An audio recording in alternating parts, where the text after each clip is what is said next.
अलैकम ए ईमान वाले, लेबनान में जंग का आगाज़ हुआ चाहता है और इसराइल वो ग्रेटर इसराइल वो अपनी हजारादारी और जब से पैगंबर आखिरी हज़रत मोहम्मद सल्लल्लाहु अलैहि वसल्लम आए उस दिन से लेके अब तक ये कहते हैं हमें मनवा सलवा आता था, हम ही अल्लाह के चहीते हैं।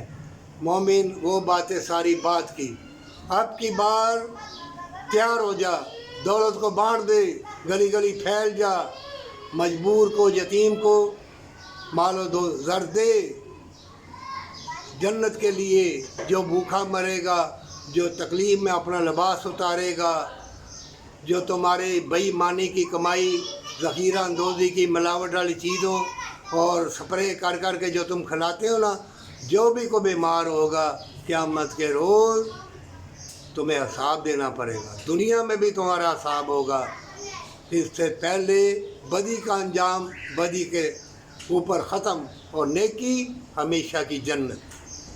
सोच ले, ऐसी शदीद मैंने 2020 में कहा था 10 साल निकालने बड़े मुश्किल है। ऐसी ज़िल्लत, बीमारियाँ, ज़ल्ज़ले, तूफ़ान, ऐसी तबाही बर्बादी। उन्होंने पहले हमें ये दे दिया है शीशा कि तुम बेहयाई को पसंद करते हो, बदकारी, मक्कारी, यारी को पसंद करते हो और यतीमों मस्कीनों का माल छीन के खुद महल बना के और ख़ुद अपने सैल तफरी सोने की गाड़ी में बैठना पसंद करते हो। मोमिन तो किसी चीज़ का मालिक नहीं, औलाद का भी मालिक नहीं। कुरान में अल्लाह ने कहा है तौबा कर ले, अल्लाह माफ़ कर दे।